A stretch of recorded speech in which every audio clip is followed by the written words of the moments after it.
Assalamualaikum warahmatullahi wabarakatuh. Selamat malam pemirsa, apa kabar Anda? Pemirsa, Presiden Republik Indonesia Prabowo Subianto mewajibkan kepada seluruh pejabat negara untuk menggunakan mobil Maung Pindad sebagai kendaraan dinasnya. Kebijakan ini dinilai sebagai simbol kebanggaan terhadap produk dalam negeri.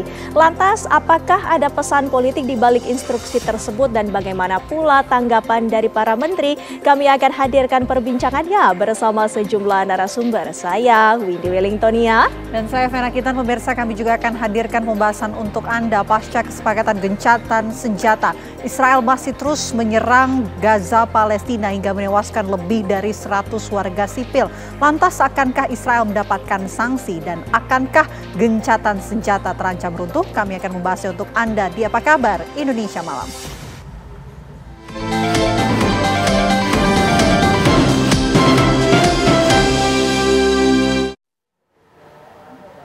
Pemirsa, polisi menetapkan satu tersangka atas insiden anggota Brimopolda Jatim yang terkena sabetan senjata tajam pada final perebutan juara kerapan sapi Piala Presiden 2025 yang digelar di Bangkalan, Jawa Timur.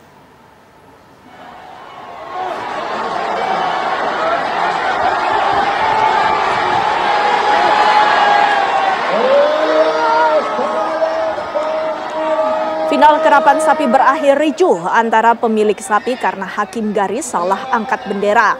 Puluhan orang berusaha merangsek masuk hendak memprotes keputusan wasit.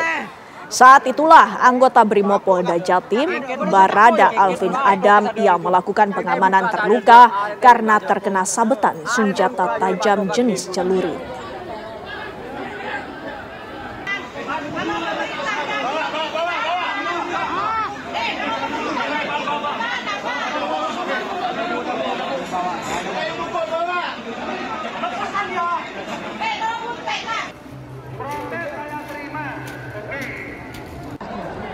Buruh,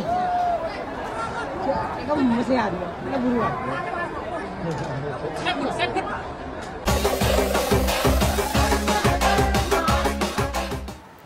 Kepolisian Satreskrim Polres Banyuasin berhasil menangkap 3 orang pelaku penembakan yang mengakibatkan korban tewas. Polisi mengatakan ketiga pelaku berhasil diamankan dari kediamannya masing-masing berikut barang bukti yang dipakai saat kejadian. Penangkapan tersebut buntut dari kejadian penembakan 2 orang sopir angkutan desa hingga mengakibatkan salah satunya tewas. Kejadian tersebut terjadi di SPBU Limau Sumbawa. Korban dan pelaku terlihat cekcok karena saling serobot antrian bahan bakar hingga terjadi pertengkaran dan kejar-kejaran di jalan hingga terjadi penembakan. Kedua korban sempat dilarikan warga ke rumah sakit, namun nyawa korban tidak tertolong.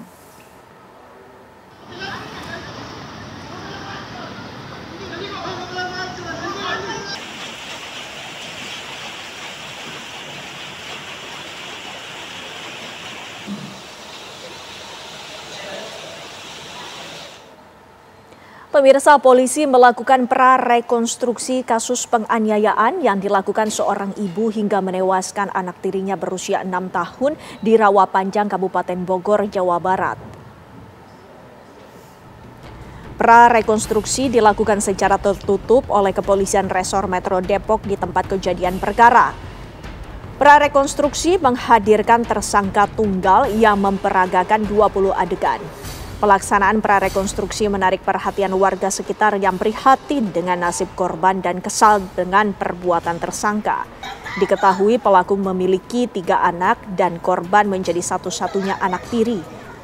Sementara itu sejumlah warga mengaku sudah curiga adanya kekerasan yang dialami korban karena kerap melihat adanya luka baru setiap kali bertemu korban. Namun ketika ditanyai, korban mengaku luka yang dideritanya akibat terjatuh.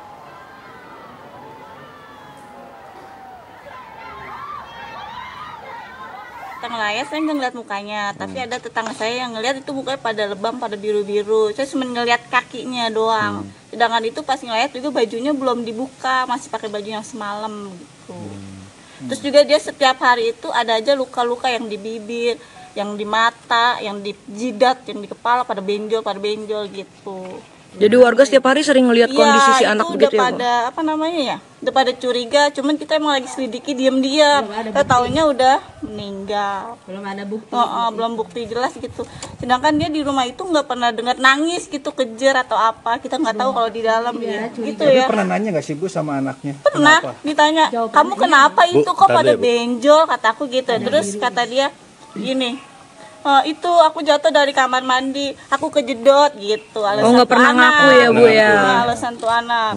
Padahal ternyata dipukulin sama ibunya ya, baru tahu saya juga. Ternyata itu juga ibu tiri, bukan ibu kandung. Oh sebelumnya warga nggak ada yang tahu? Nggak tahu, nggak ada yang tahu. Pas ngelawat kemarin juga kita baru tahu ternyata ibunya juga udah meninggal. Ada saja ulah supir ambulan puskesmas di Goa, Sulawesi Selatan. Mobil ambulan yang biasa membawa pasien sakit digunakan mengangkut sepeda motor dan televisi. Pasien ini dibawa ambulan guys, motor juga diservis pakai ambulan. Inilah rekaman saat supir ambulan terciduk kamera warga hingga akhirnya viral di sosial media. Siapa yang menyangka mobil pengangkut pasien sakit itu justru malah ditumpangi motor dan televisi. Video ini pun menuai banyak respon negatif dari masyarakat. Bupati Goa pun akan memberikan sanksi tegas kepada petugas di puskesmas tersebut. Sakit apa motornya Pak? Jantung.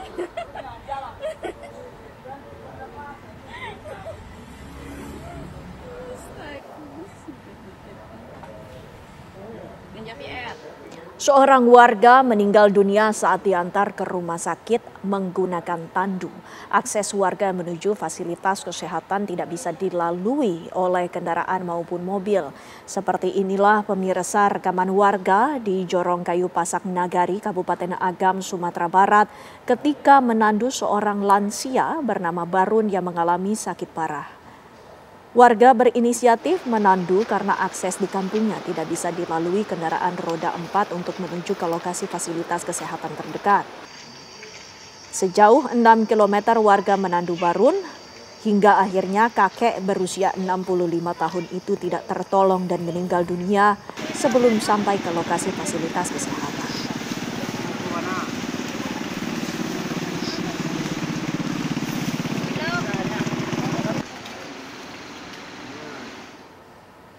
Seorang pelajar ditemukan tergeletak tak sadarkan diri dengan kondisi nyaris tanpa busana di semak-semak belukar di Kampung Citis, Desa Cihanjuang Rahayu, Kecamatan Parangpong, Bandung Barat. Penemuan tersebut membuat warga setempat heboh. Warga yang penasaran berbondong-bondong dan membantu mengevakuasi korban dari semak-semak. Korban kemudian dibawa ke rumah sakit untuk mendapatkan perawatan. Saat ditemukan korban dalam kondisi lemas. Korban diketahui merupakan siswa SMA asal Parongpong. Polsek Cisarua masih terus melakukan penyelidikan termasuk pemeriksaan sejumlah saksi atas peristiwa tersebut.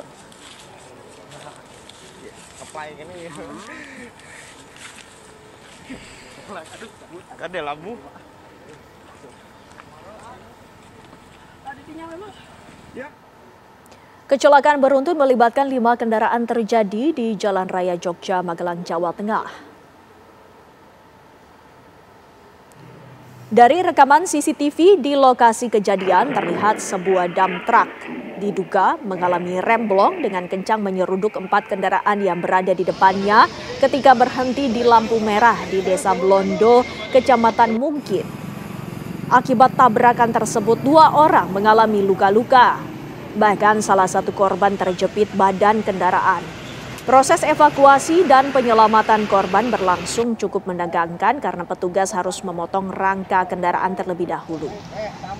Setelah berhasil dievakuasi, korban pun dilarikan ke rumah sakit umum untuk mendapatkan penanganan medis. Sementara itu, arus lalu lintas di lokasi kejadian sempat tersendat akibat kecelakaan tersebut dan kini kasus kecelakaan masih ditangani oleh Satuan Lalu Lintas Polresta Magelang.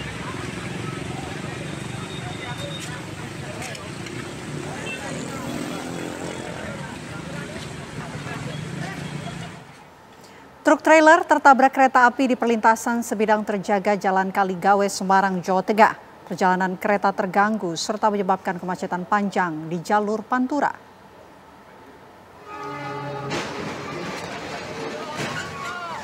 Inilah video amatir detik-detik truk trailer yang tertabrak kereta api di perlintasan Kaligawe, Semarang, Jawa Tengah. Menurut saksi, truk yang melintasi perlintasan pintu kereta api tidak bisa melaju karena kondisi jalan macet.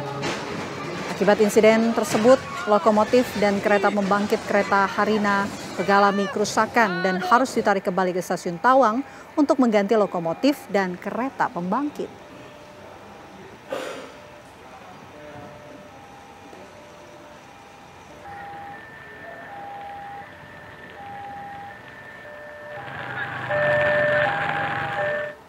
Sebuah dapur restoran di lapangan tembak Gelora Senayan, Jakarta Pusat terbakar pada Rabu siang.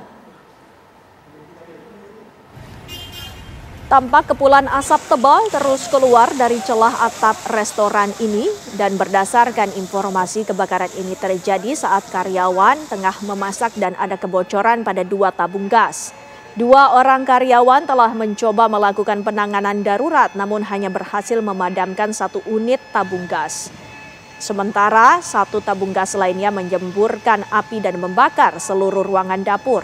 Atap plafon yang mudah terbakar membuat api merambat dengan cepat dan menyebabkan 1 karyawan yang mencoba untuk memadamkan api mengalami luka bakar. Mobil water cannon kepolisian yang sedang berada di sekitar lokasi sempat membantu memadamkan si jago merah. Api yang terus membesar baru berhasil dikendalikan saat petugas damkar tiba menggunakan 4 unit mobil pemadam kebakaran. Dan untuk kepentingan penyelidikan lebih lanjut, petugas Inafis dan Polres Metro Jakarta Pusat sudah melakukan olah TKP usai api padam.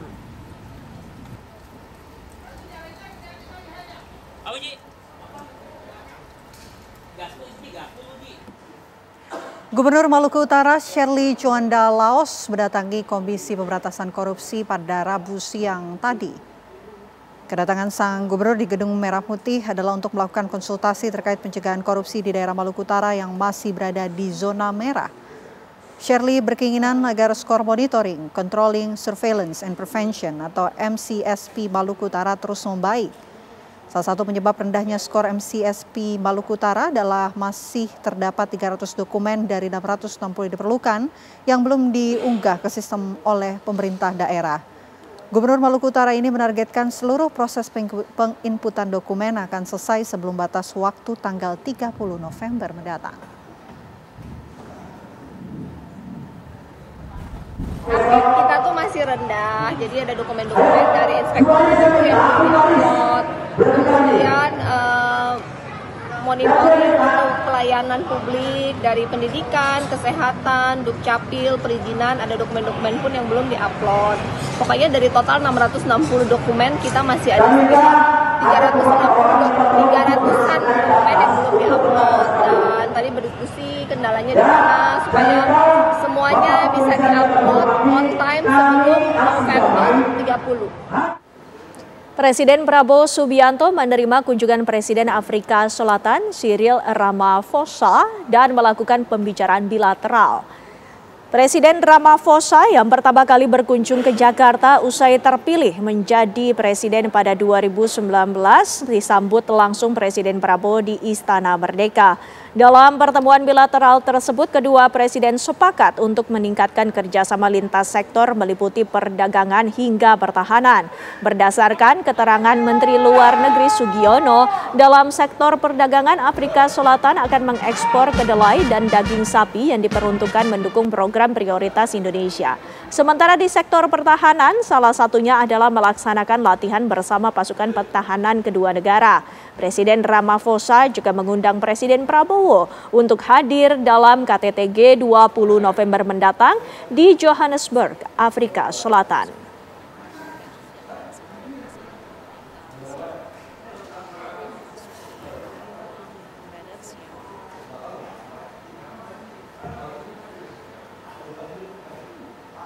Lalu bagaimana jalannya gala dinner Presiden Prabowo Subianto bersama dengan Presiden Afrika Selatan? Kami ajak Anda untuk memantaunya bersama rekan kami Haidar Fashal dari Istana Kepresidenan Jakarta. Selamat malam Fashal, apa agenda yang tengah berlangsung saat ini di sana?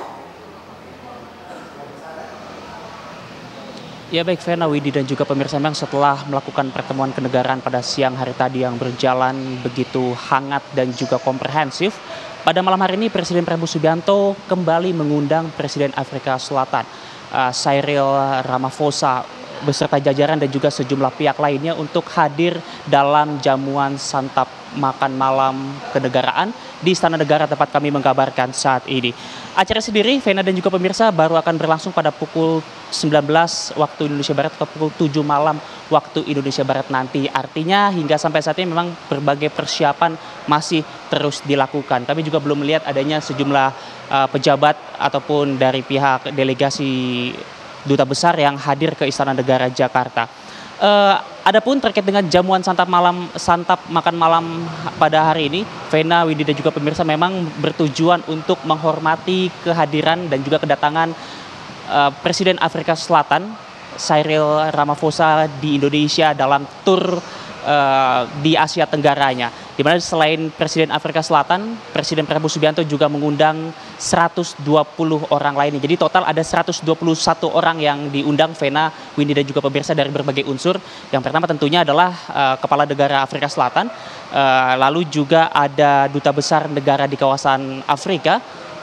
18 Menteri Kabinet Merah Putih juga diundang untuk hadir ke dalam makan malam pada hari ini, dan juga Duta Besar negara anggota BRICS, lalu juga delegasi Afrika Selatan, pengusaha Afrika Selatan, dan juga 15 pengusaha Indonesia, termasuk di dalamnya adalah Ketua Umum Kadin Indonesia Anindya Novian Bakri.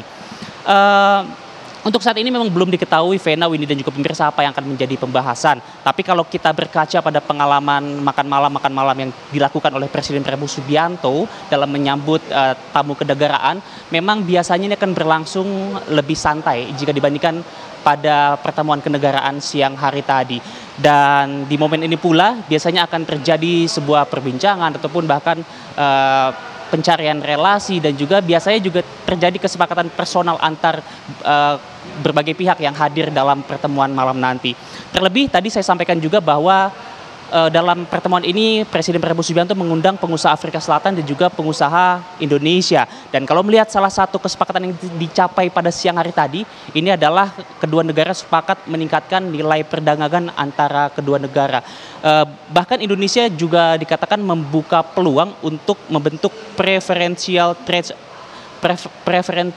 trade agreement ataupun Comprehensive Economic Partnership Agreement di tengah ketidakpastian global. Dan tentu nanti pertemuan nanti malam ini akan menjadi momentum penting untuk kemudian membahas hal itu, dan juga terkait bagaimana percepatan pendekatan untuk pelaksanaan kesepakatan tersebut, Vena, Windy dan juga pemirsa. Di samping tentunya membahas hal-hal lain seperti misalnya isu-isu terkait dengan bridge pastinya.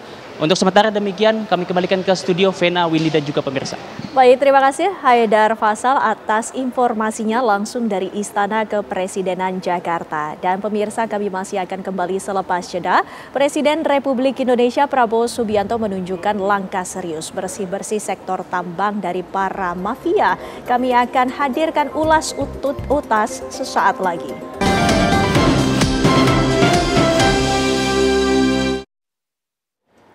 Presiden Prabowo Subianto menunjukkan langkah serius bersih-bersih sektor tambang dari para mafia. Di bawah pemerintahan Prabowo, sepak terjang mafia tambang ilegal yang telah 20 tahun bercokol di Bangka Belitung berhasil dilibas. Prabowo menyebut negara rugi 800 triliun rupiah karena praktik hitam di wilayah penghasil timah terbesar tersebut.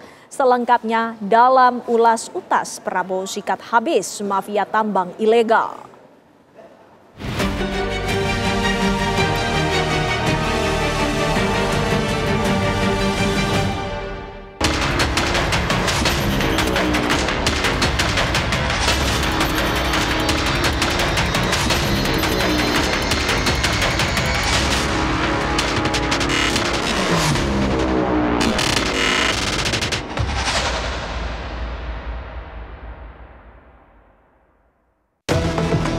Pemerintah serius, kita bertekad untuk membasmi penyelundupan, membasmi illegal mining, membasmi semua yang melanggar hukum. Kita tegakkan dan kita tidak peduli siapa ada di sini. Operasi besar-besaran yang digelar aparat TNI bersama Polri serta Bea Cukai sejak awal September 2025 di Provinsi Bangka Belitung membuahkan hasil. Di Kepulauan Bangka Belitung yang selama ini menjadi pusat tambang timah terkemuka dunia, aparat membongkar praktik hitam mafia besar tambang ilegal. Sebuah gudang yang berlokasi di Membalong telah diamankan karena menjadi tempat penimbunan puluhan ton timah hasil penambangan ilegal. Presiden Prabowo turut menyaksikan langsung penyerahan barang bukti hasil rampasan dari pelaku tambang ilegal yang sudah diamankan aparat. Praktik hitam tersebut berpotensi merugikan negara ratusan triliun rupiah. Kita bisa bayangkan kerugian negara dari 6 perusahaan ini saja, kerugian negara total ya, potensi kurang 300 T. Kerugian negara sudah berjalan 300 triliun. Ini kita hentikan. Saya ucapkan terima kasih kepada aparat, ya, Panglima TNI, Angkatan Laut, Bakamla, Bea Cukai, semua pihak yang telah bergerak dengan cepat. Gudang ini diduga menjadi titik transit hasil tambang ilegal yang beroperasi di luar wilayah izin usaha pertambangan resmi. Terungkap pula di wilayah yang menjadi penghasil timah terbesar di Indonesia tersebut, selama ini ada ribuan aktivitas tambang ilegal dan hampir 80% hasil timahnya diselundupkan. Yang terlibat sudah dihukum dan pihak berwajib, kejaksaan juga sudah menyita 6 smelter.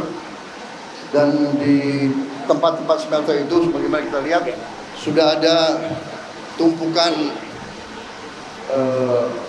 tanah jarang dan juga ingot-ingot timah.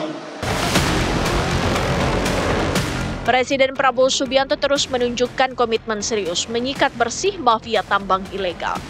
Prabowo mengungkit besarnya potensi kerugian negara akibat kegiatan ilegal di Bangka Belitung yang baru saja dibongkar dan disinyalir telah berlangsung selama 20 tahun.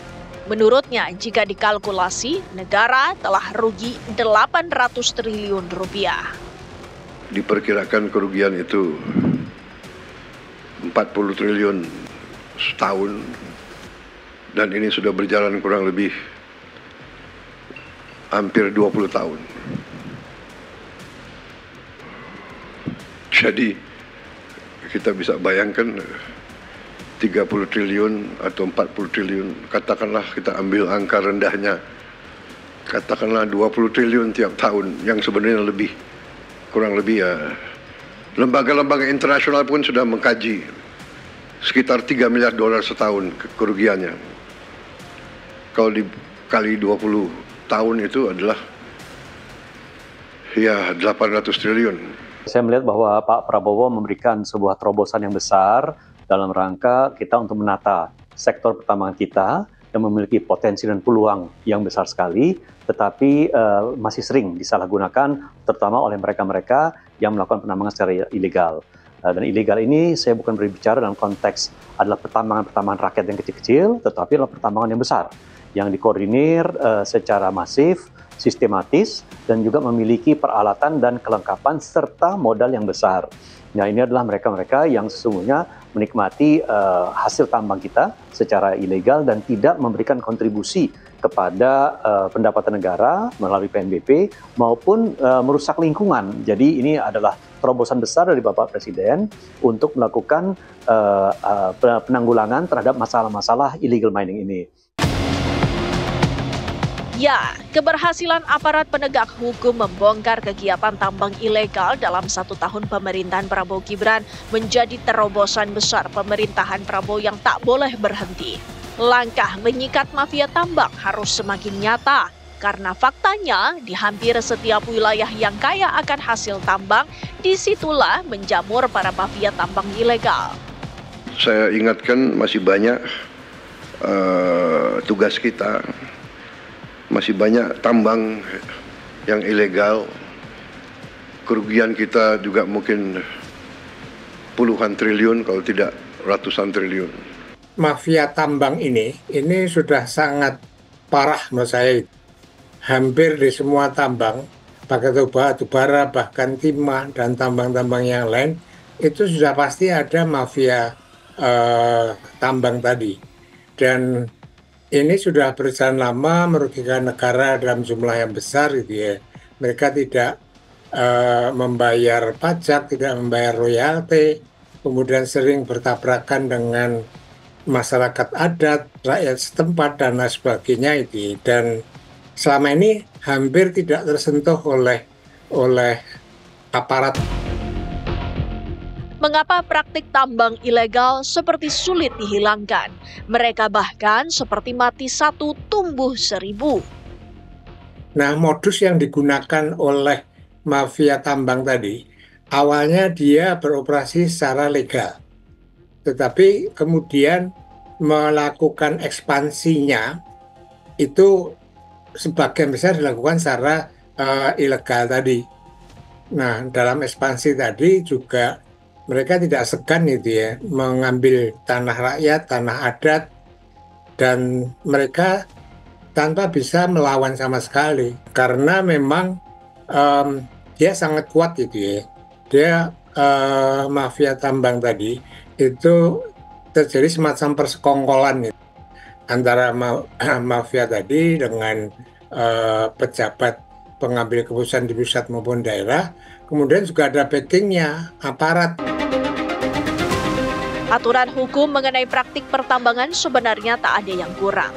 Namun yang menjadi persoalan hingga kini adalah penegakan hukum terhadap para pelaku penambangan ilegal dan praktik turunannya yang dinilai kurang tegas dan tak memberi efek jera.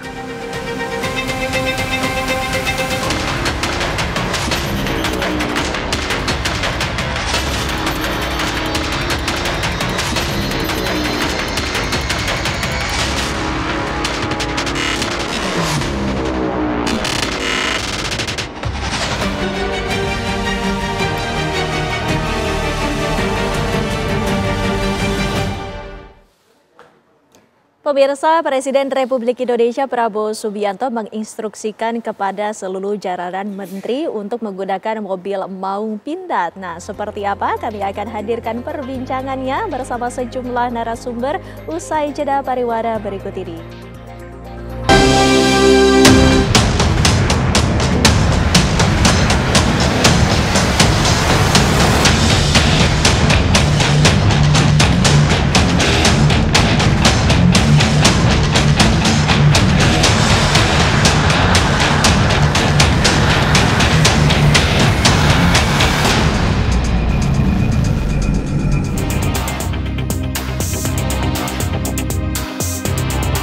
Presiden Prabowo Subianto menginstruksikan seluruh menteri di kabinet untuk menggunakan Maung sebagai mobil dinas. Hal ini disampaikan Prabowo dalam sidang kabinet paripurna beberapa hari lalu.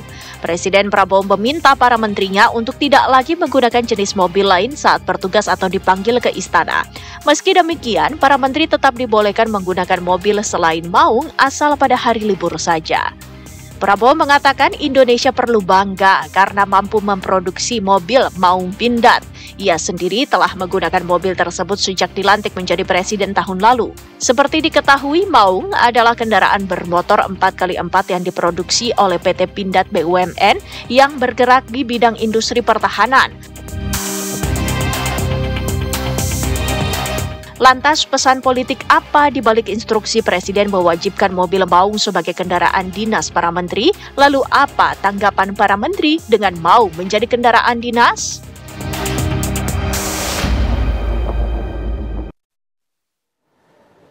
Ya, itu tadi yang menjadi pertanyaan. Apakah ada pesan politik di balik instruksi dari Presiden Republik Indonesia Prabowo Subianto yang mewajibkan para pejabat negara untuk menggunakan mobil Maung sebagai kendaraan dinasnya? Kami akan langsung mengajak Anda untuk menyapa narasumber yang saat ini sudah hadir bersama kami. Di sebelah saya sudah ada Syamsu Rizal Marzuki atau Deng Ical yang merupakan anggota DPR RI fraksi PKB. Assalamualaikum, selamat malam. Waalaikumsalam, Deng selamat Ical. malam. Ya, sehat Mbak Windy. selalu. Alhamdulillahirabbil Dan alamin. di sebelahnya kami juga akan menyapa Saleh Daulay yang merupakan anggota DPR RI dari fraksi PAN. Selamat malam, Bang Saleh. Malam, Mbak Sudah Windy. hadir bersama kami, terima kasih banyak. Oke, Dan siap. kami juga akan menyapa bersama Viva Yoga Mauladi yang merupakan Pawamen Transmigrasi. Selamat malam, Assalamualaikum Pak Wamen.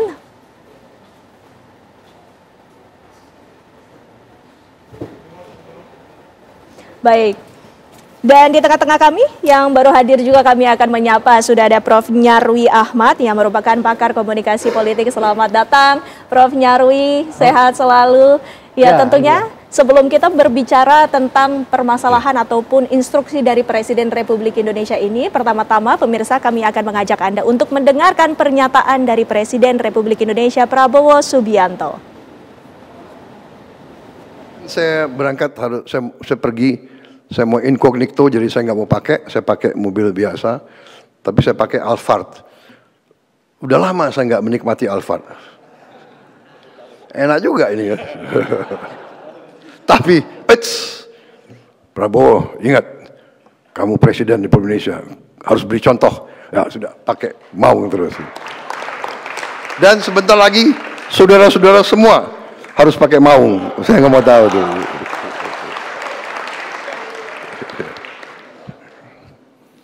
Yang mobil-mobil bagus pakai kalau libur saja. Ya pada saat saya nggak panggil kau, bolehlah kau pakai mobil itu.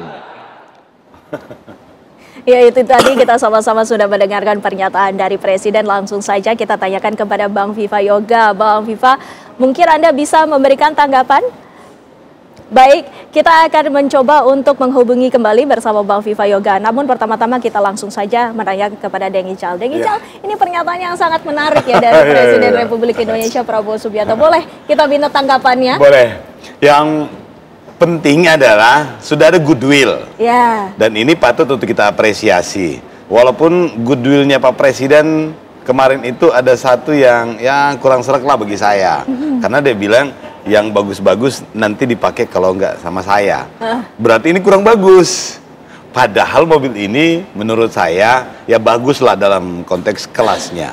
Saya sendiri sudah pernah melihat fisiknya, sudah pernah ke Pindad, sudah teman-teman juga sebagian sudah ada yang ke showroomnya di Tangerang sana itu, dan kesimpulannya semuanya bagus. Untuk harganya ya, dengan harga yang 500 sampai 700 juta itu ya sudah cukup luar biasa. Tetapi yang paling utama itu bukan cuma harga dan segmennya saja, tetapi yang paling penting itu adalah karena komitmen kandungan lokalnya yang sudah bisa sampai 70% loh itu. Sudah bisa sampai 70%. Walaupun juga platformnya itu masih pakai mesin dari luar, masih pakai rangka dari luar, tetapi secara keseluruhan kandungan lokalnya itu sudah boleh dianggap 70% lah, dan itu sebuah kemajuan yang luar biasa.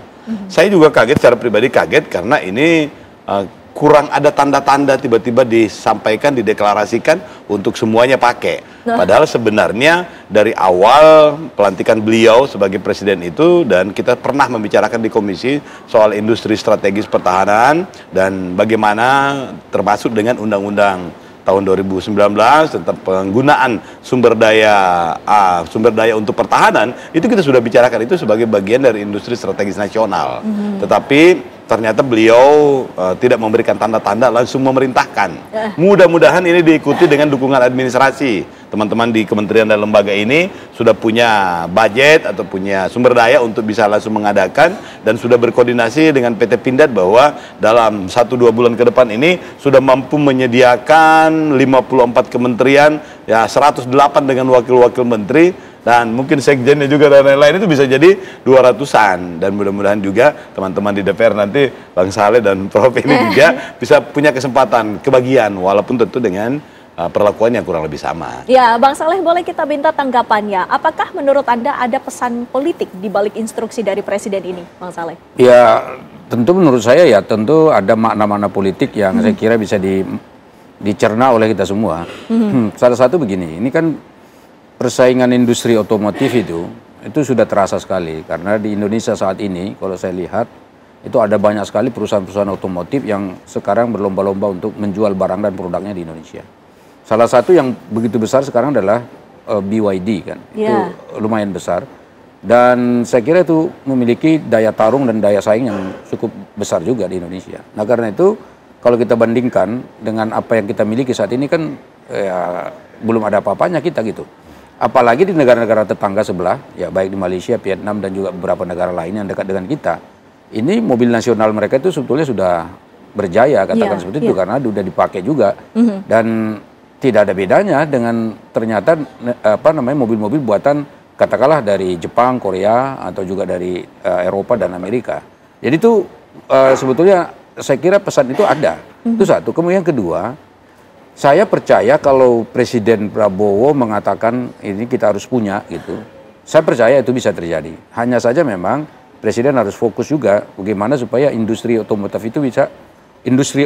kita itu bisa memproduksinya.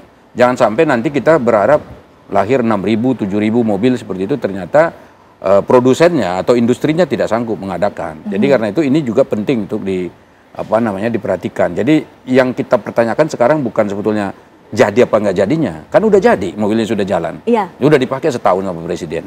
Nah kemudian tadi, apakah targetnya hanya menteri? Kalau tadi kan dia katakan nanti Anda harus pakai gitu. Sebetulnya boleh kalau hanya berhenti sampai menteri. Tetapi kalau misalnya proyeksinya hanya berhenti sampai menteri, sampai pada tataran menteri dan juga anggota kabinet, berarti kan sebetulnya visinya kecil. Tetapi saya tahu visi Prabowo itu besar. Nah nanti setelah misalnya menterinya sudah dapat, sudah jalan, sudah memberi contoh, ternyata mobilnya bagus, diminati oleh banyak pihak, nanti orang-orang yang punya duit di sekitarnya juga akan dimotivasi untuk memakai itu. Dan pada akhirnya rakyat Indonesia yang jumlahnya sekarang lebih dari 275 juta ini, dan sebagian besar diantaranya punya mobil juga gitu, itu akan melirik ini sebagai produk yang juga menjadi andalan kita. Dan yang paling penting lagi salah satunya ya pesan politik globalnya, ya dalam geopolitik. Saya kira kalau kita sudah mampu memproduksi mobil sendiri dalam negeri, ini harkat martabat bangsa kita sebagai negara yang katakanlah di ASEAN ini, itu juga akan diperhitungkan di pentas global. Dan itu saya kira yang dilakukan oleh Prabowo hari-hari ini, ya pergi ke luar negeri, bertemu dengan banyak pimpinan kepala negara, dan tentu apa yang akan dijual dari kita, banyak hal. Tadi bukan hanya sumber daya manusia dan sumber daya alamnya saja, tetapi hasil-hasil produk dari negara kita ini sudah bisa berkembang besar.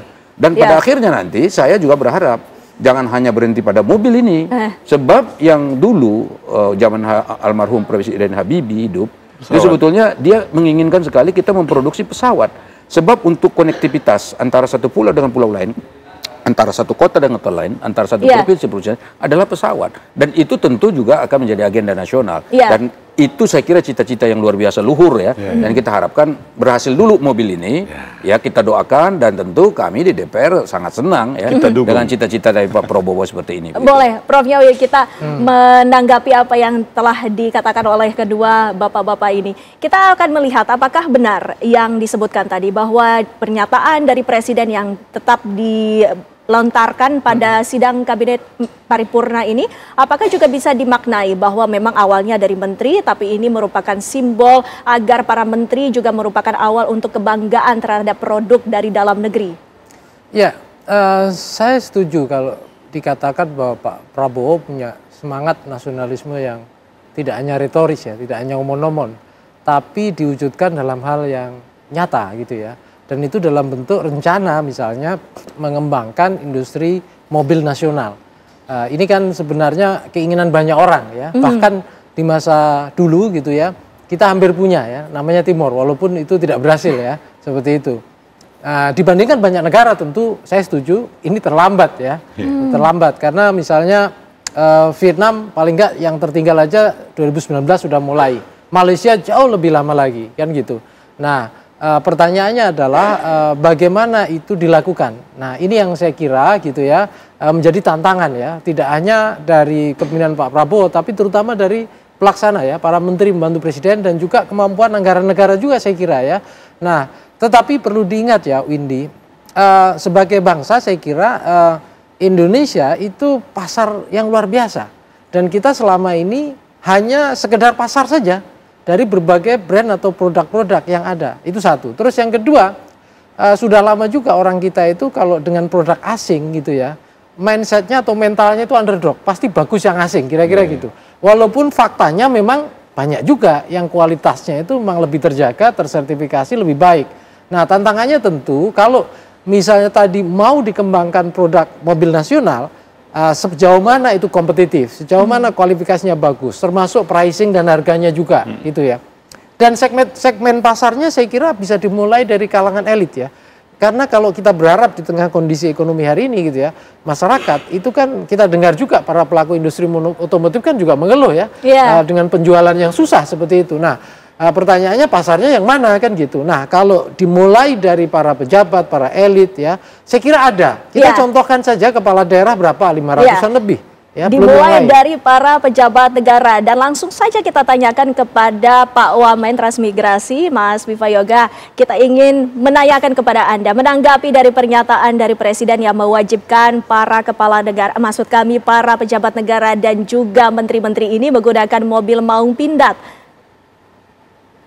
Ya, kami sangat senang apabila menggunakan mobil nasional karena di samping ini instruksi Presiden pada waktu rapat kabinet kemarin, sebenarnya Mbak, sejak jauh hari pada waktu pertama kali retreat setahun yang lalu, Bapak Presiden Prabowo telah menginstruksikan nanti bukan hanya anggota kabinet yang akan menggunakan mobil maung, tetapi juga seluruh kepala daerah di seluruh Indonesia, mulai dari gubernur, bupati, wali kota, dan pejabat daerah yang lainnya, apabila mobil nasional sebagai bagian dari kemandirian industri otomotif nasional ini bisa berkembang, itu nanti akan kita gunakan. Bayangkan dalam tahun 2024 menurut data Keikindo, mobil impor yang masuk itu 80.000 unit. Dan ini menjadi pangsa pasar yang sangat luar biasa.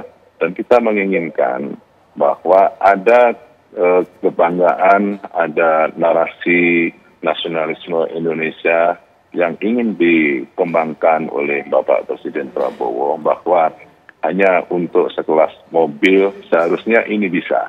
Karena berkaca dari sejarah, pada saat B.J. Habibie di BPPT mau memproduksi mobil Mario tapi belum berhasil, kemudian mobil Timor belum berhasil, dan ini saatnya pada era kepemimpinan Presiden Prabowo, saya rasa untuk tahun-tahun ke depan ini akan kita suatu hal yang cerah yang akan kita gunakan, karena sekarang ini sudah produksi sekitar 700 atau 800 unit mobil maung dan ini akan semakin bertambah. Saya mengusulkan agar dari pihak Danantara juga bisa menyuntik dananya, jangan sampai kemudian hanya karena persoalan dana, dan ini adalah bagian dari program strategis nasional dari pemerintah yang harus betul-betul fokus, serius untuk bisa dikembangkan, terutama nanti dalam proses tentang teknologi, kemudian penggunaan TKDN yang sekarang hanya 70%, nanti bisa dikembangkan menjadi 100%. Dan saya sangat yakin sumber daya manusia Indonesia kalau hanya sekedar membuat mobil itu sangat-sangat bisa. Tinggal sekarang ada kolaborasi, sinergi dari seluruh stakeholder, terutama dari dunia otomotif, dari konsumen, dari pemerintah, dan dari pihak swasta, untuk bersatu padu membangkitkan semangat dengan mobil maung, dan produk mobil nasional ini akan bisa kita produksi sebagai karya dari anak bangsa sendiri. Baik, Deng Ical, ternyata tidak hanya para menteri, tapi juga rencana untuk kepala daerah juga nanti. Bagaimana dengan DPR? Dijawab nanti ya. Kita masih akan kembali pemirsa usai jeda pariwara berikut ini. Kami hadir di Apa Kabar Indonesia Malam.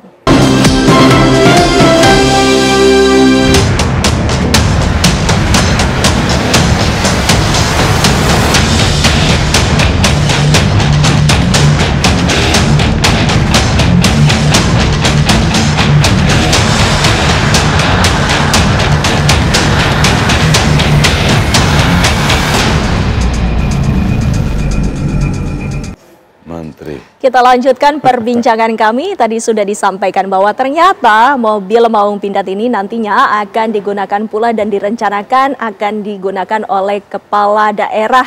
Nah, kita akan menanyakan kepada Deng Ical, apabila Deng Ical ini ditawarkan, mau tidak menggunakan mobil Maung? Mau dong. Oh, kenapa? Pasti mau. Karena saya sendiri sudah lihat. Udah pegang-pegang. Udah lihat dan memang keren. Keren itu karena kokoh. Karena memang platformnya itu adalah untuk platform militer. Dan kalau ini digunakan di kota tentu dengan berbagai modifikasi, apalagi kalau kandungan lokalnya sampai 70%, berarti semuanya bisa pakai kandungan lokal dong. Dan itu bisa dimodifikasi untuk tujuan apa saja. Dan ini sudah terbukti kalau Pak Presiden sudah pakai untuk kegiatan sehari-hari, berarti itu sudah sangat bisa dimodifikasi. Dan tetapi yang penting kita ingatkan itu adalah skemanya, sekali lagi jangan sampai perintah ini tidak diikuti dengan dukungan kebijakan. Ada beberapa hal yang terkait, terutama apakah ini termasuk dalam industri strategis otomotif nasional, apakah juga ini juga masuk dalam industri strategis pertahanan, karena yang bikin ini adalah PT Pindad. Kenapa? Karena di nawacita yang kedua pun juga memang ada kemandirian. Kemandirian itu bukan hanya kemandirian keamanan, kemandirian pangan, kemandirian energi, dan lain-lain.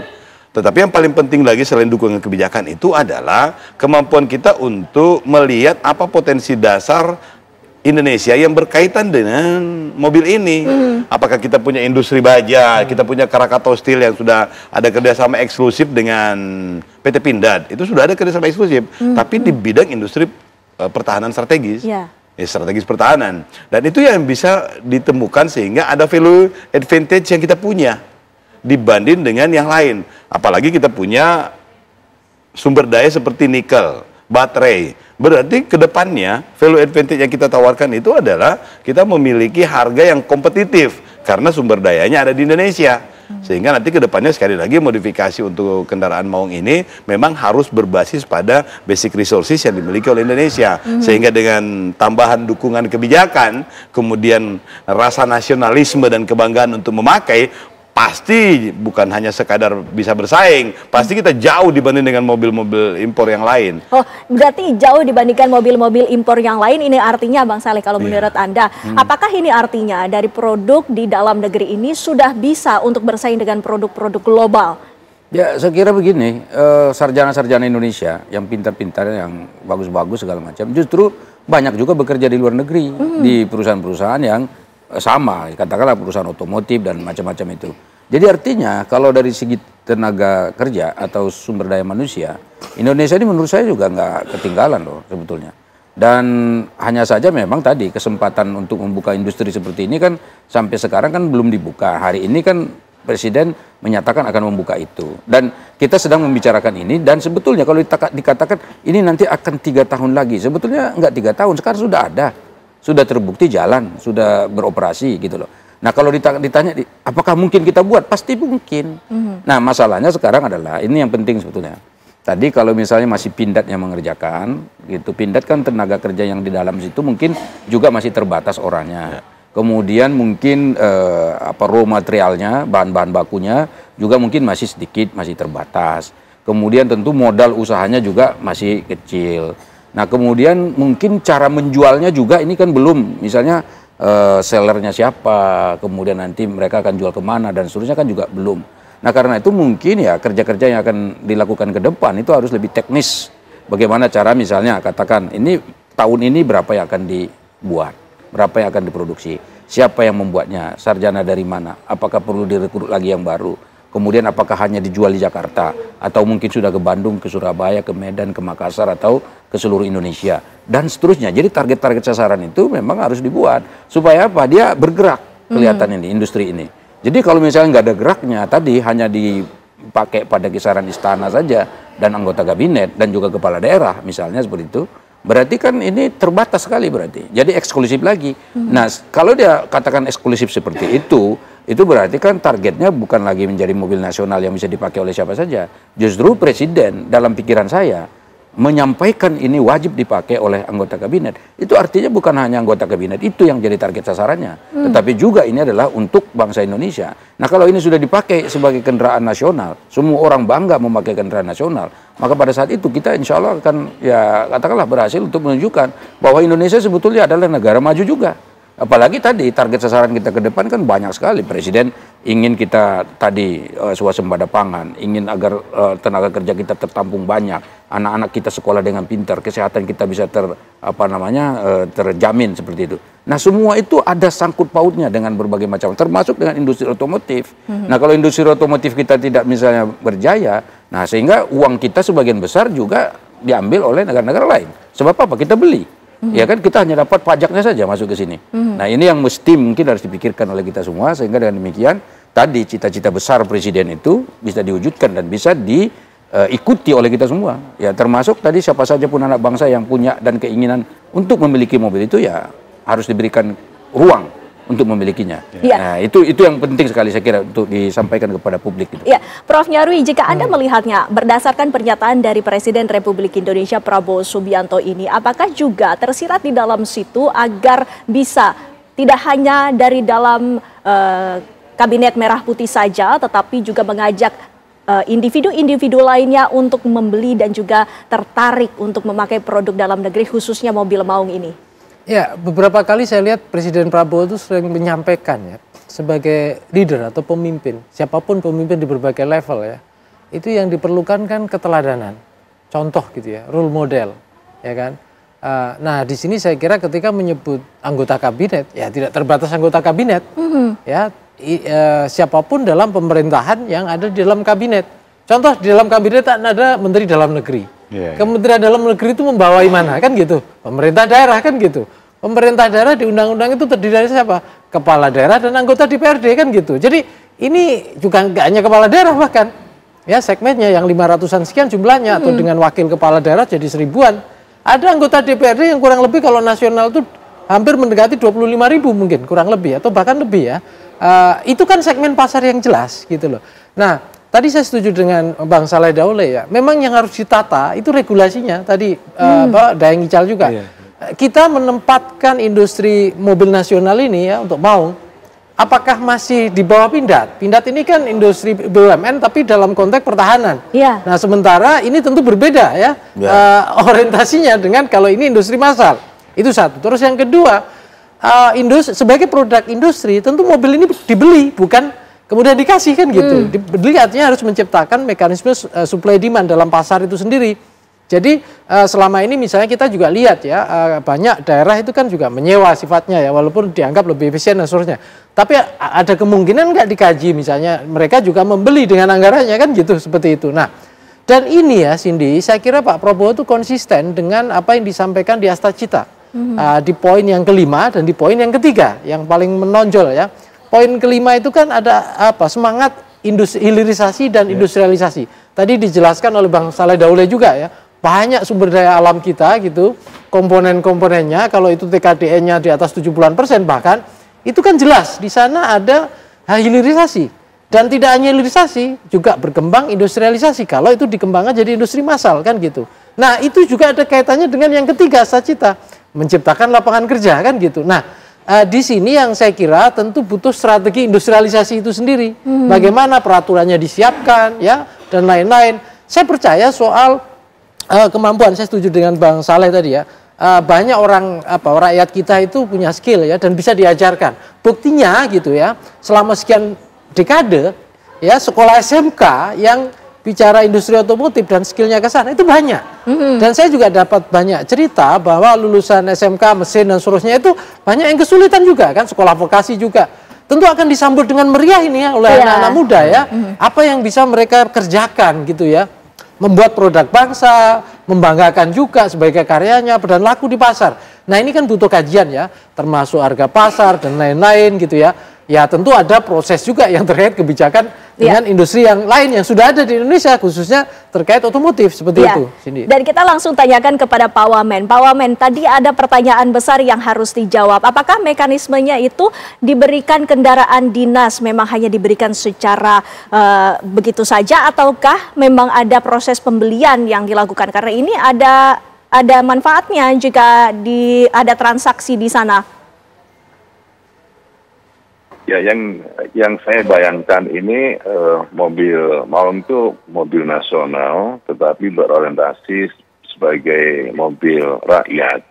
Jadi dalam waktu tertentu nanti penggunanya bukan hanya anggota kabinet, bukan hanya kepala daerah, bukan hanya PNS, tetapi adalah seluruh rakyat Indonesia. Maka perlu dikembangkan mobil Maung dengan berbagai jenisnya, apakah pick up, minibus, dan lain sebagainya yang berorientasi sebagai mobil yang bisa terjangkau dengan harga tertentu yang tidak memberatkan rakyat.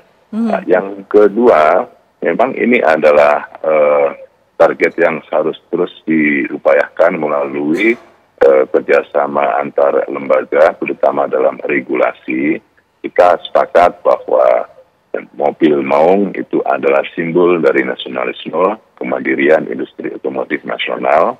Maka kita akan terus maju untuk membuat roadmap, bukan hanya PT Pindad. Saya rasa kalau kemudian ada kolaborasi dengan perusahaan-perusahaan teknologi yang lainnya, baik itu BUMN maupun swasta, dan itu bisa dikembangkan secara sinergis, tentu akan bisa menumbuhkan ekonomi yang sangat bagus. Apalagi misalnya vendor-vendor otomotif yang saat ini sudah berkembang dengan baik, itu juga bisa dikembangkan seperti yang ada di Cina.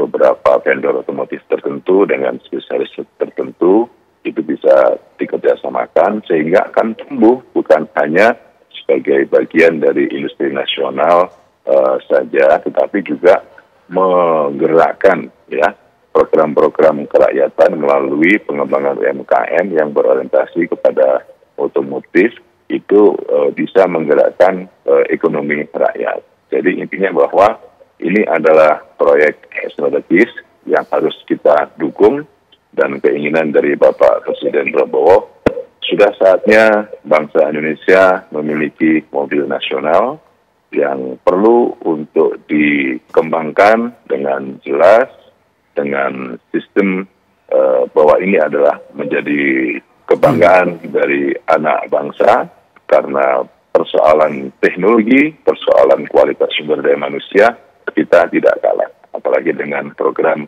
pengembangan SDM unggul dari pemerintah sekarang, itu pasti akan dapat mempercepat proses eskalasi untuk tumbuhnya anak muda, tunas-tunas muda bangsa yang berkualitas, yang terutama bisa meningkatkan kualitas teknologi di Indonesia dalam mensupport terhadap program mobil nasional.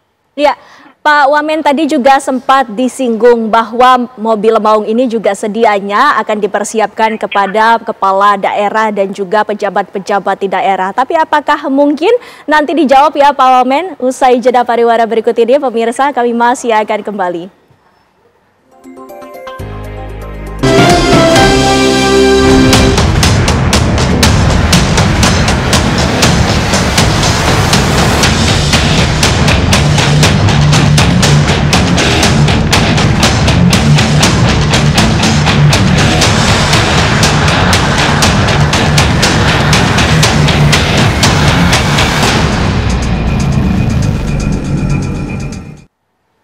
Kita lanjutkan dialog kami, Pak Wamen. Kami ingin kembali menanyakan kepada Anda, apabila memang mobil Maung ini diproyeksikan untuk kepala daerah dan juga pejabat-pejabat daerah di bawahnya, apakah ini mungkin terrealisasikan dan apakah diproyeksikan dalam waktu dekat, Pak Wamen?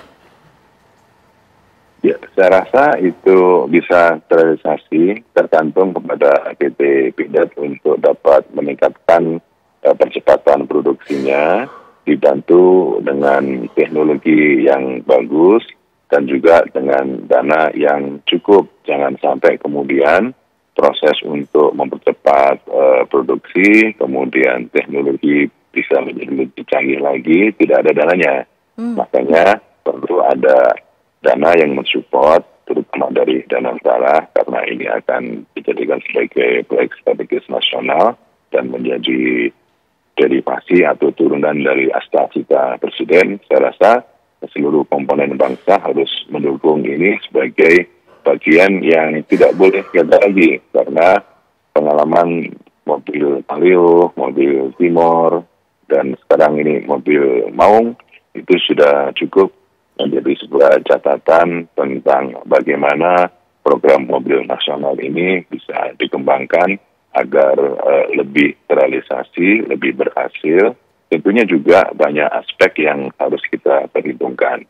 Di samping dari sisi kualitas, keamanan, produksi, kecepatan produksi, dan teknologi, juga perlu adanya manajemen pasar konsumen yang lebih membutuhkan bahwa bukan hanya sekedar ini adalah menjadi bagian dari kebanggaan nasional, tapi juga ini bisa terjangkau oleh masyarakat dan bisa menjadi mobil rakyat ya, yang berbagai jenis dari produk Maung itu bisa diciptakan sesuai dengan produk daerah masing-masing yang membutuhkan, sehingga konsumen akan merasa senang, merasa butuh, merasa aman, nyaman, dan bangga untuk menggunakan bagian dari produksi anak bangsa sendiri. Untuk misi seperti ini itu dukungan yang sangat kuat dari bukan hanya kebijakan, tapi juga dari dunia otomotif nasional agar bisa berkembang lebih cepat dan bisa memproduksi lebih banyak lagi. Ya, baik. Dibutuhkannya dukungan. Bang Saleh, apakah dukungan itu juga datang dari DPR, Bang Saleh? Jadi begini, ini kan kemarin baru disampaikan pidatonya oleh Pak Presiden. Kebetulan saya Ketua Komisi 7 yang membidangi juga masalah salah satu yang paling utama adalah perindustrian. Ini kan ada kaitannya industri otomotif ya. Nanti insya Allah kami akan panggil juga nih pemerintah untuk melihat keseriusan ini. Nah, kita lihat dan kita kaji dari seluruh aspeknya. Kira-kira seperti apa agendanya ke depan.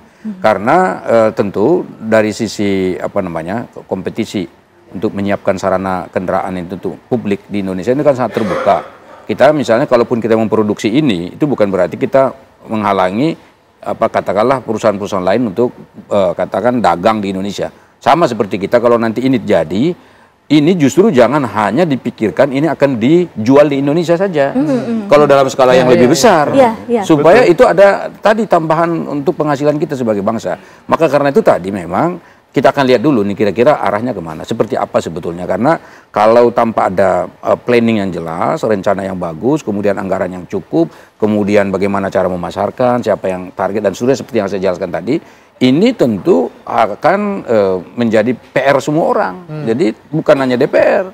Kalau DPR kan kalau diminta katakanlah ini kita butuh regulasi ini, kita butuh undang-undang ini misalnya gitu. Kalau itu nanti betul-betul sangat penting untuk menyukseskan program ini, maka DPR pasti akan ikut. Iya. Dan sebabnya ini kan pentingan publik kan. Daeng Chow bahwa anggarannya ini sudah siap, boleh komentarnya? Kalau soal siapnya enggak, tetapi kalau ini menjadi kebijakan, pasti kita juga akan menyesuaikan. Tetapi saya ingin menyampaikan bahwa dari pengalaman kami dan sekaligus juga kunjungan kami, di Pindad itu bisa beradaptasi untuk sesuai dengan pesanan. Pindad ini sekarang lagi mengembangkan jadi pesawat, ini mohon maaf ini karena sifatnya masih belum ke publik, N219 yang beberapa negara itu sudah memesan. Kemudian ada yang namanya Urban Air Mobility, itu seperti UAF itu ya drone, itu drone yang sudah punya kapasitas angkut yang sangat besar. Itu aja bisa, apalagi kalau seperti mobil ini, saya yakin dan percaya, apalagi platformnya ini adalah kendaraan militer yang bisa mengangkut banyak berat, kompatibel dengan berbagai persenjataan. Jadi kalau tinggal ditambahkan dengan aksesoris yang memungkinkan kenyamanan, maka tinggal ada plan bisnis yang benar, didukung oleh kebijakan, disempurnakan oleh kebanggaan orang Indonesia untuk menggunakan produk Indonesia, maka pasti pasarnya akan menjadi sangat besar. Yang ketiga, yang terakhir yang saya ingin sampaikan adalah waktu kami kunjungan ke PT Pindad dan berdiskusi, dua masalahnya PT Pindad. tidak punya kontrak jangka panjang yang menjamin sustainability produknya untuk R&D, Research and Development. Yang kedua itu akses pendanaannya.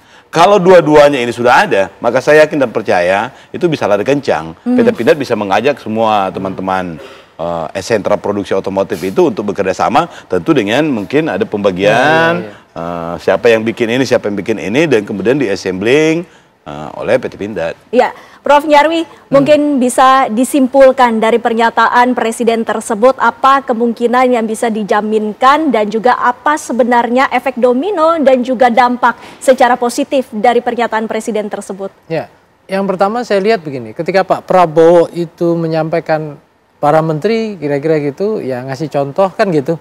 Kalau bicara menteri kabinet tentu saya kira implikasinya kan semua ya, untuk berpikir kan gitu. Nah, di sini kita tentu pertanyaannya mulai dari mana? Nah, regulasinya harus disiapkan tentu. Model mekanisme cara kerja dan ekosistemnya juga harus disiapkan. Tadi dari Daeng Ical contohnya, Pindad tuh bisa bekerja kalau ada kontrak. Pertanyaannya mau kontrak dengan siapa kan gitu. Berarti kan ada kemungkinan misalnya kalau dengan pemerintah daerah ini benar-benar mau beli apa enggak kan gitu. Dengan yang lain beli enggak, berapa belinya dan seterusnya. Jadi saya kira hal-hal seperti ini menjadi pintu masuk ya seiring dengan regulasi yang disiapkan. Termasuk juga aspek teknologi, termasuk spesifikasi dan seterusnya. Jadi ini marketnya dari sisi itu saya kira ada dan jelas. Tapi harus dipahami ini bagian dari industri kan. Ini bukan kemudian bantuan atau apa seperti itu kan gitu. Jadi mindsetnya itu dulu. Nah setelah itu saya kira memang pengembangan ini sebagai produk industri yang nasionalis, kebanggaan Indonesia, bahkan punya target untuk internasional, itu saya kira nanti yang harus jadikan roadmap. Tadi dua kan, kontrak, yang kedua apa? Pendanaan. Pendanaan juga saya kira sama. Ya siapa yang kira-kira gitu ya, apakah misalnya Danantara, mekanismenya kayak apa gitu ya. Ya tentu bukan APBN yang dikasih, biasanya kan karena ini bagian dari proyek industri kan gitu. Nah ini yang saya kira pelan-pelan bisa ya asal-cita Pak Prabowo yang nomor 5 tadi, hilirisasi, industrialisasi itu nyata. Bukan omong-omong lagi, atau rakyat tuh lihatnya ini jelas. Oh ketika nanti ada mobil produksi ini mau, udah di jalan raya gitu kan gitu. Udah nyata dan seperti itu, dan ada lapangan pekerjaan, ada pengungkit industri pengungkit ekonomi di daerah-daerah kalau itu industrialisasi berkembang ya, menggandeng berbagai UMKM. Saya tadi kata Pak Wamen, saya kira ini langkah nyata yang perlu pelan-pelan disiapkan, tetapi butuh banyak konsolidasi, banyak tangan ya yang mensupport agenda ini. Saya kira itu. Iya, baik. Terima kasih Prof. Nyarwi, terima kasih Bang Saleh, terima kasih juga Bang Ical. Pak Wamen juga terima kasih sudah hadir bersama kami dalam dialog di Apa Kabar Indonesia Malam. Dan pemirsa, kami masih akan menghadirkan sejumlah informasi lainnya dan juga perbincangan lainnya mengenai situasi di Gaza. Dan kami akan kembali sesaat lagi. Ya, kita akan membahasnya pemirsa bersama dengan sejumlah narasumber. Saya akan perkenalkan untuk Anda, dua-duanya sudah hadir bersama saya. Di sebelah kanan saya ini sudah hadir ada Prof. Yon Mahmudi, pakar Timur Tengah. Selamat malam Prof. Yon. Selamat malam. Sehat Prof. Yon? Alhamdulillah baik. Oke, di sebelah Prof. Yon ini juga sudah hadir Prof. Hikmahanto, pakar hukum internasional. Selamat malam Prof. Selamat malam Venia, sehat ya? Sehat. Ini lagi kacamata, lagi pasca operasi ya. Semoga segera membaik. Baik, Prof, terima kasih dua-duanya sudah hadir di Apa Kabar Indonesia sama-sama. Malam. Saya mau ke Prof. Hikmahanto terlebih dahulu. Prof, ini kalau kita lihat pasca gencatan senjata, Israel masih terus menyerang warga sipil di Gaza, Palestina. Bahkan data terakhir sudah ada lebih dari 100 warga sipil tewas. Nah, Israel pun nampak seperti tetap membanggakan diri ya dengan apa yang sudah dilakukannya dan tidak merasa bahwa ini melanggar gencatan senjata. Bagaimana menurut Anda, Prof. Hikmahanto? Jadi begini, kalau yang saya monitor dari berbagai media di berbagai negara, kejadian ini saling tuding pasti. Jadi dari pihak Israel menganggap bahwa dari pihak Hamas melakukan serangan ke tentaranya, IDF. Yang menurut Hamas itu sebenarnya berada di wilayah yang tidak boleh dimasuki oleh Israel. Karena mereka sudah memundurkan pasukannya. Nah, atas serangan itu ada 2 orang personil IDF yang meninggal. Nah, kemudian dari Israel karena menganggap ada serangan, maka dia melakukan pembalasan serangan tetapi menggunakan pesawat tempur. Nah, pesawat tempur ini kan presisinya tidak bisa dijamin. ya mereka bilang bahwa kami menargetkan Hamas, tetapi kenyataannya penduduk sipil yang menjadi korban.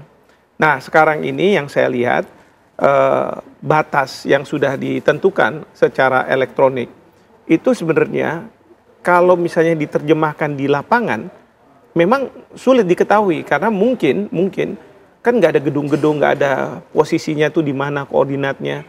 Belum lagi kalau misalnya dari pihak Hamas memang tidak punya peralatan canggih untuk bisa mendeteksi wilayah yang sebenarnya sudah diberikan oleh Israel, di mana Israel sudah mundur itu sampai di mana. Dan kemudian dari sisi Israel mungkin mereka tidak mau tahu. Pokoknya ada serangan ke kami dan kemudian ada personel yang meninggal, kami wajib untuk membalas. Tapi serangan Israel kan serangan yang brutal begitu hingga menewaskan ratusan warga sipil. Betul, betul. Ini yang jadi masalah. Karena apa? Mereka menggunakan pesawat tempur yang saya tadi katakan, presisinya itu tidak bisa dijamin. Ya, mereka bisa aja mengatakan bahwa rakyat sipil adalah collateral damage gitu ya, sesuatu yang tidak menjadi sasaran, tetapi karena ada di situ ya istilahnya ya mohon maaf kalau misalnya seperti itu. Tapi menurut saya udah nggak benar.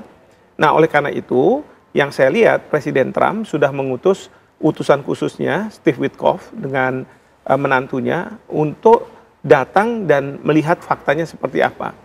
Tapi yang pasti yang saya monitor juga pada waktu ada serangan-serangan ini Israel menghentikan memblokade lagi bantuan ke Gaza. Tapi sekarang sudah dibuka lagi dan kelihatannya tidak ada menyerang lagi. Jadi situasi sekarang sudah kembali ke gencatan senjata. Nah, di sini saya terpikir bahwa seharusnya yang namanya International Stabilization Force yang ditentukan, yang dibuat dalam 20 poin proposal Trump, itu harusnya sudah dimulai.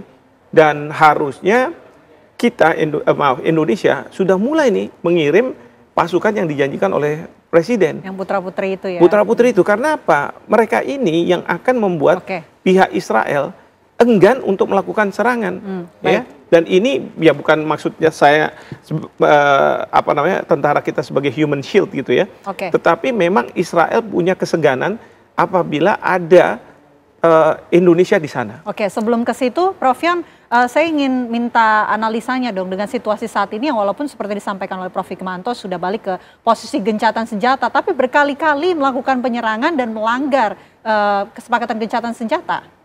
Ya, kalau kita lihat kan sebenarnya komitmen Israel itu kan cukup rendah ya di dalam hal upaya untuk mematuhi poin-poin kesepakatan, karena kan kita juga bisa melihat bahwa salah satu target dari Israel tujuannya kan sudah tercapai ya, dari sisi dikembalikan itu sandera itu ya, yang itu tidak bisa dilakukan oleh Israel tanpa melalui perundingan. Artinya dari sisi itu dia sudah mendapatkan kemenangan, kemudian dia merasa sudah bisa membebaskan ya, dan bercerita kepada keluarga-keluarga sandera dia sudah melakukan upaya-upaya untuk mengembalikan. Nah, dia nampaknya tidak punya sebuah komitmen untuk melanjutkan pada tahapan yang dipikirkan oleh Donald Trump ya, sampai pada ceasefire, permanen ceasefire, kemudian mengarah kepada tadi ya upaya untuk menstabilkan kawasan, pemerintahan yang transisi, yang di akhir ujungnya nanti kan mengarah kepada two-state solution. Jadi dia berupaya setiap fase-fase itu dilakukan agar kemudian ada perubahan-perubahan ya terhadap kesepakatan. Saya kira juga dalam hal ini kita melihat upaya untuk memancing kembali agar Hamas juga ya melakukan hal yang sama begitu ya, melakukan pelanggaran-pelanggaran yang dirasa itu pada akhirnya bisa menjustifikasi serangan yang dilakukan oleh Israel. Maka saya sepakat memang perlu stabilizer force itu harus sudah ada. Jadi ketika pasukan Israel withdraw, maka ya harus digantikan. Karena ini yang akan memastikan garisnya di mana. Karena nanti setelah itu kan akan ditarik kembali. Kalau ada upaya-upaya untuk melakukan serangan kan ada pasukan keamanan.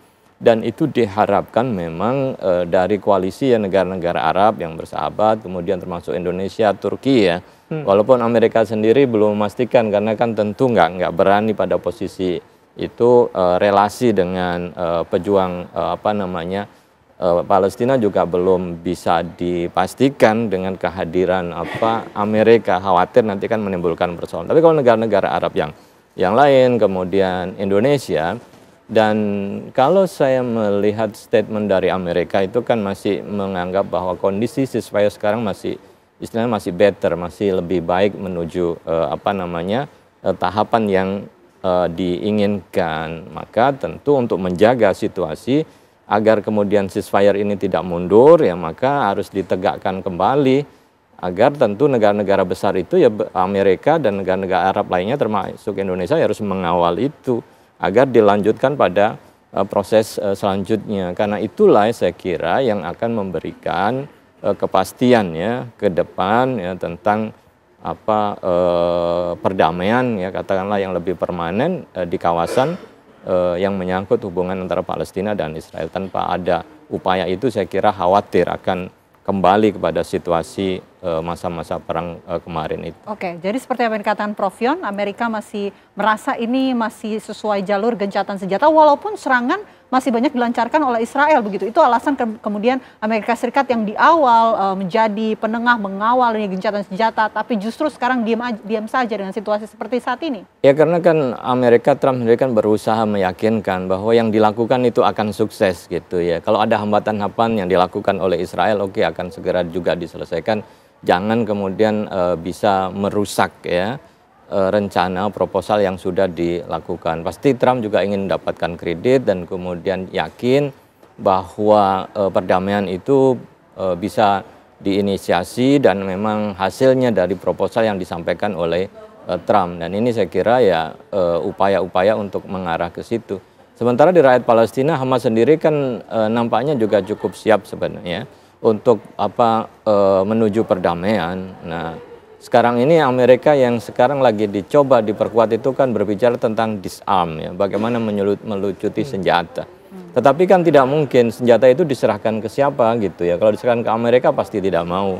Tetapi kalau negosiasi dengan stabilizer force dari negara-negara Arab yang lain kemudian menjamin bahwa proses nantinya akan lebih baik, karena itu bisa saja disarm bisa dilakukan. Tetapi kalau belum jelas disarmingnya mau diberikan kepada siapa, tentu ya Hamas akan menolak gitu, karena ini mengkhawatirkan, apalagi ada indikasi tadi itu serangan-serangan yang mulai terjadi dan memakan korban yang banyak. Nah ini ya tentu ya harus diluruskan kembali berkaitan dengan peta berdasarkan proposal 20 itu. Oke, dengan potensi-potensi yang seperti disebutkan oleh Prof Yon, Prof Hik, apakah ini juga akan berpotensi membuat bara di Gaza akan semakin panas? Nah ini yang kita, dunia harus mendesak Presiden Trump untuk melakukan suatu tindakan. Terutama sekali untuk memastikan bahwa gencatan senjata ini masih terus bisa berlangsung. Sekali lagi, kemarin memang sudah ada insiden, Presiden Trump sudah cepat tanggap, beliau mengirim Steve Witkoff dan menantunya. Tetapi yang kita butuhkan sekarang adalah tadi pasukan ISF, satu. Nah ini bisa Bapak Presiden langsung kontak Presiden Trump, kan hubungannya sudah baik. Jadi kapan kita mau mulai nih? Nah tapi pada saat yang bersamaan pasukan TNI kita harus sudah siap, ya kan? Karena saya masih ingat ketika Bapak Presiden mau ke KTT di Mesir, beliau sudah rapat dan Wakil Panglima TNI pada waktu itu mengatakan kami diminta untuk mempersiapkan pasukan karena sewaktu-waktu akan diminta. Jadi itu yang harus dilakukan. Yang kedua, mendorong pemerintahan transisi. Karena pemerintahan transisi ini dalam situasi yang seperti sekarang ini penting. Tadi Prof Yon sudah menyampaikan Israel sudah mendapatkan apa yang dia mau, yaitu sandranya sudah dibebaskan, baik yang hidup maupun yang meninggal. Lalu kemudian mereka tinggal sekarang mundur, membuka blokade, tapi kan kita perlu ada pemerintahan transisi. Nah ini yang harus segera direalisasi. Sekali lagi Bapak Presiden bisa kontak lagi kepada Presiden Trump ataupun kepala pemerintahan, kepala negara di Timur Tengah untuk calonnya kalau bisa dari Indonesia lah. Ya, jadi dari Indonesia supaya apa? Nanti BUMN karya kita bisa ada di sana. Semakin banyak orang Indonesia yang ada di Gaza, itu semakin Israel enggan. Karena Israel itu kita harus pahami saat sekarang ingin sekali melakukan normalisasi hubungan dengan Indonesia. Jadi itu kartu itu yang kita harus mainkan, Indonesia. Tapi Dan kan kita pemerintahan harus transisi ini sulit diwujudkan, Prof. Hik. Bagaimana kemudian memastikan ini bisa berjalan dengan sesuai harapan? Nah, itulah yang saya katakan harus ada inisiatif. Inisiatifnya dari siapa? Dari Bapak Presiden. Ya, Bapak Presiden mengontak Presiden Trump, mengontak pemerintahan dari negara Timur Tengah, mengontak negara-negara yang kemarin diundang, Prancis dan Inggris, untuk supaya udah kita harus gerak dan kita siap mengirim pemimpinnya itu, dan kemudian nanti dana awal, anggaran awal boleh dari kita, lalu kemudian juga kita bilang bahwa nanti rekonstruksi itu karena harus ada BUMN dan perusahaan-perusahaan itu bisa dikirim. Yang penting kalau menurut saya saat sekarang ini banjiri Gaza dengan orang-orang Indonesia. Oke, baik. Selain saran yang disampaikan oleh Prof. Hikmahanto, tentunya pemerintahan transisi dan juga membanjiri dengan warga Indonesia tentunya. Apa yang bisa kita lakukan untuk mendorong gencatan senjata ini bisa terus berlangsung tanpa adanya serangan bertubi-tubi yang dilakukan oleh Israel? Kita akan bahas usai jeda. Apa kabar Indonesia Malam akan kembali untuk Anda pemirsa sesaat lagi. Ya, kalau di segmen sebelumnya kita sudah bicara apa yang bisa dilakukan Indonesia dan juga mendukung adanya pemerintahan transisi. Apa yang bisa dilakukan oleh negara-negara Arab, Prof. Yon? Saya kira kan negara-negara harus juga memiliki sikap yang dalam kondisi seperti ini kan harus tegas ya, bagaimana keberpihakan kepada Palestina, karena Palestina kan butuh dukungan. Jangan sampai dalam negosiasi itu ditinggalkan, apalagi ketika menghadapi adanya katakanlah pelanggaran-pelanggaran yang dilakukan oleh Israel. Nah, itu kan membuat mereka semakin ragu, bener nggak ini jalan perdamaian proposal yang dilakukan. Kalau melihat realitas ya, banyak sekali pelanggaran yang dilakukan oleh Israel, termasuk terakhir kan terbunuhnya hampir 100 ya warga sipil. Nah, penguatan kembali saya kira oleh pemimpin-pemimpin Arab ya, bahwa Arab akan selalu bersama Palestina, begitu ya, bahwa ini adalah jalan yang ditempuh yang menjadi alternatif yang terbaik yang menuju perdamaian, dan agar tentu rakyat Palestina terutama Hamas ya tidak menyerah dengan realitas ya yang dihadapi ya, bisa saja mereka kecewa kemudian menarik diri. Nah, ini kan harus dikuatkan kembali bahwa perlu dukungan itu semakin kuat. Prof, singkat saja apa yang bisa dilakukan dunia internasional? Banyak ya. Pertama adalah dunia internasional harus memunculkan diri bahwa ini 157 negara sudah mengakui Palestina sebagai sebuah negara. Di dalam 157 negara itu ada negara-negara di Eropa, ada Australia, ada Kanada, masih banyak lagi. Dan ingat, yang kedua, Presiden Trump mengatakan kepada Netanyahu bahwa Anda nggak bisa melawan dunia. Artinya, kalau misalnya dunia sekarang sudah kompak mengatakan bahwa Gaza harus dihentikan serangan oleh Israel. Di Gaza tidak boleh lagi ada ethnic cleansing, tidak boleh ada lagi genosida. Itu suara-suara itu harus dilakukan. Kedua, rakyat dari negara-negara Eropa dan lain sebagainya itu juga harus tetap menyuarakan. Dan yang terakhir adalah mereka semua seperti juga yang saya usulkan tadi pada Bapak Presiden harus berbicara pada Donald Trump bahwa sekarang beban itu ada di pundaknya Donald Trump untuk memastikan bahwa Israel tidak melanggar gencatan senjata. Tentu kita terus pantau ya, mudah-mudahan gencatan senjata yang sudah berlaku ini bisa berjalan tanpa adanya serangan-serangan lagi, baik itu dari Israel. Terima kasih Prof. Yon, terima kasih Prof. Hikmahanto sudah bergabung bersama kami di Apa Kabar Indonesia Malam. Dan pemirsa, diskusi kami tadi sekaligus menutup perjumpaan kita di Apa Kabar Indonesia Malam. Mewakili kru yang bertugas, saya Vena Kintan. Dan saya Windy Wellington ya, pamit undur diri. Terima kasih atas perhatian Anda. Selamat malam. Sampai jumpa.